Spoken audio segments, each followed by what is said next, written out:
made a whole video and I didn't even hit the start button. So I guess that was a rehearsal because now here I am doing it all over again. What I have here is a rabbit hide. Okay, I got two of them here. This one I haven't fully fleshed. Now fleshing is a process you do to help preserve your hide, and there's a little membrane on the rabbit hide, and this one is a bear. This one's so hard to do. I've gotten some leeway in spots, but anyway, they're not always this hard to do. This one was a lot easier. Now what happens is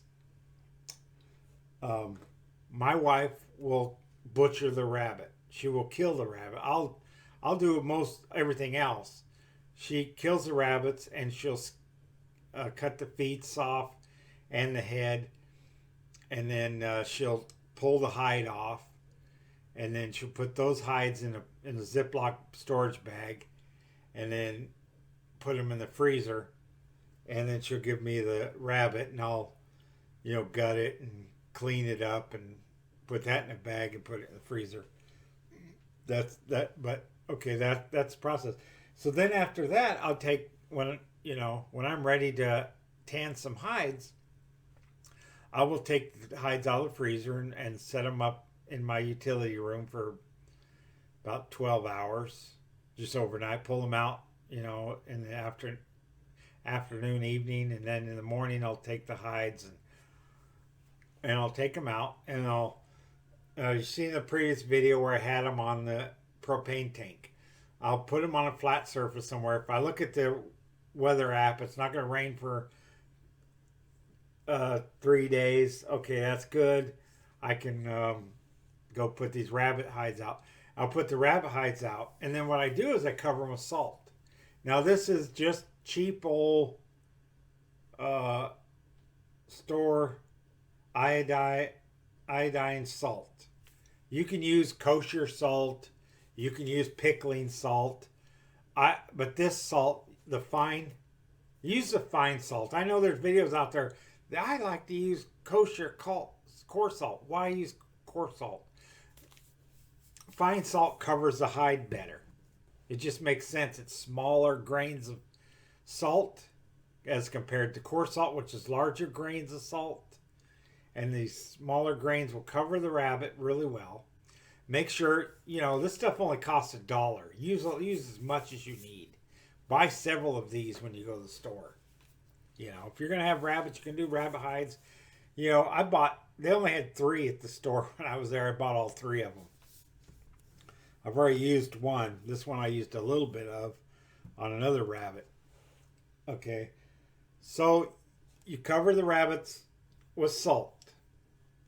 Then you put a blanket or a towel over the rabbits, not wet, dry towel, dry blanket.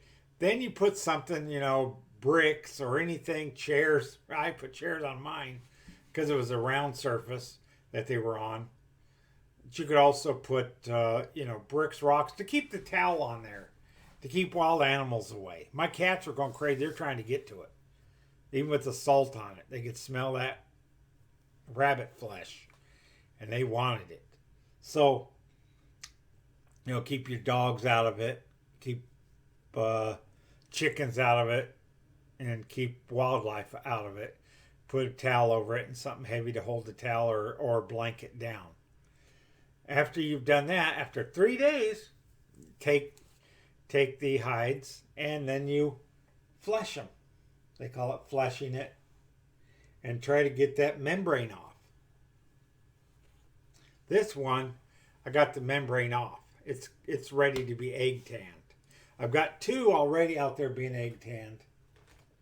I've got one that I'm salt drying, which is another method to try to, if you can't get, this one I'll probably have to salt dry it too.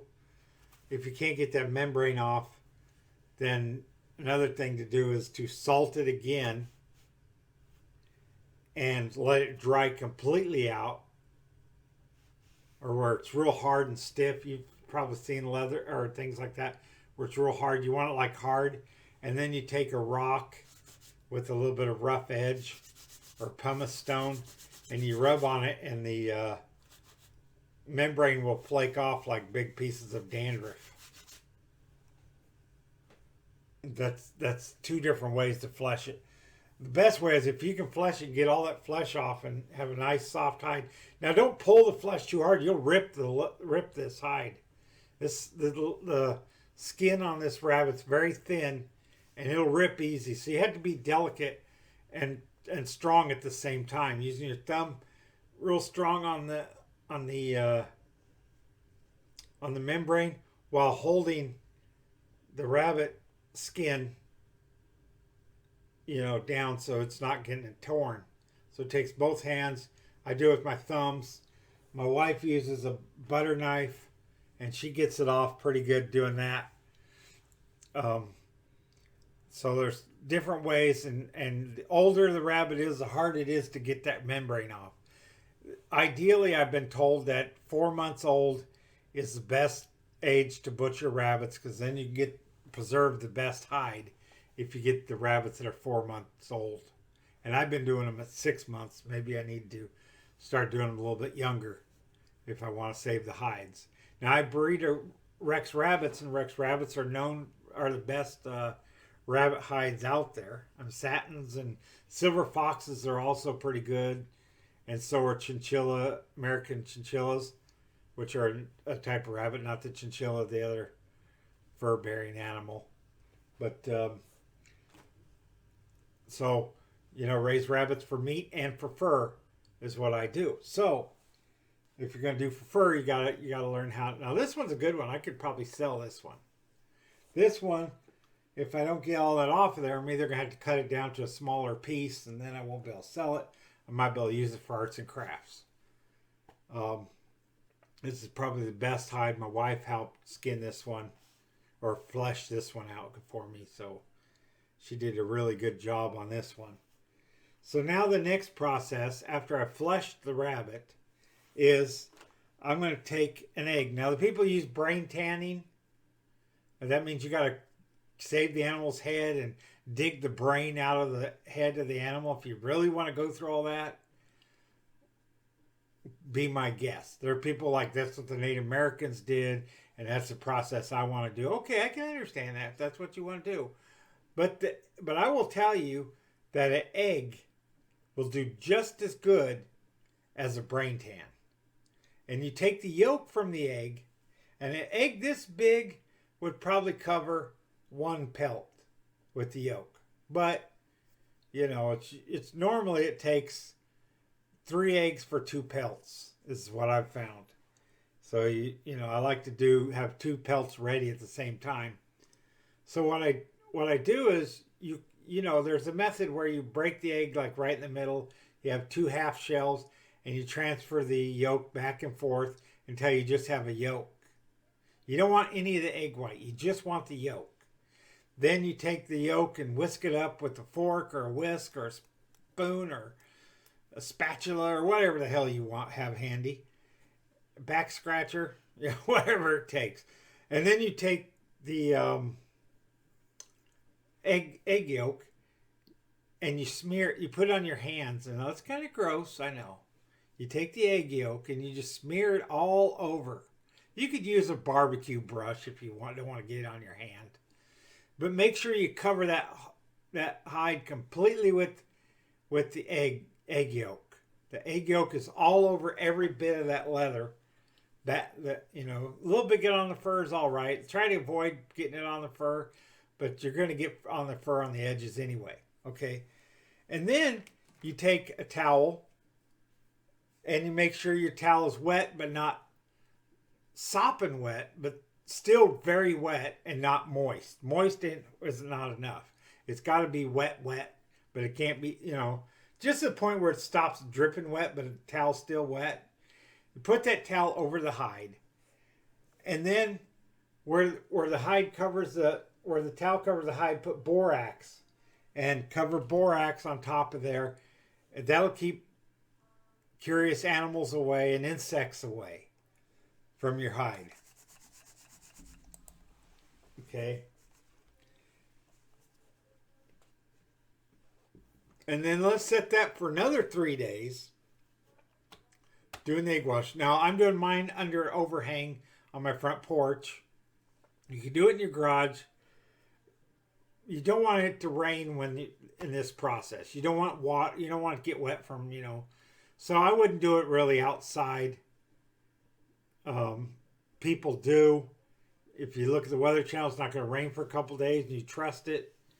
Then go ahead and keep it outside. Keep it covered with the wet towel, and then the borax on top of the wet towel. The borax will soak into the towel and also into the hide itself and help clean it and cleanse it and keep any bacteria away from it.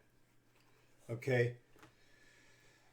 And then after that, you take your hide, depending on where you live, how much moisture is in the air. Your hide could be still elastic like this, or it could be stiff as a board. Sometimes they dry out. They're like the hide's like stiff.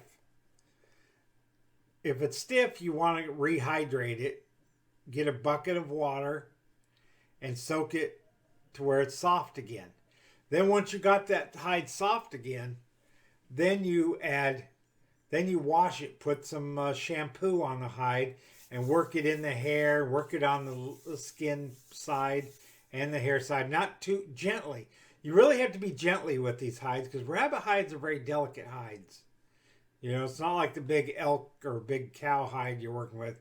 This is the skin on a rabbit is super thin. You don't want to tear it. You don't want to damage it.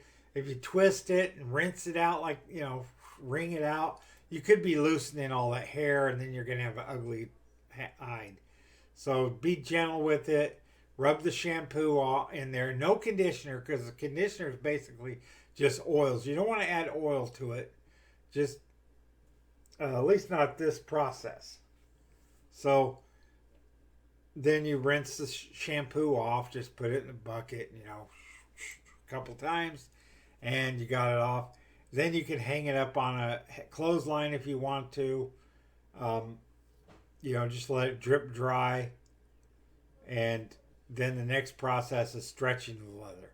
And I'll show that when I'm ready to stretch some chicken hides, some rabbit hides.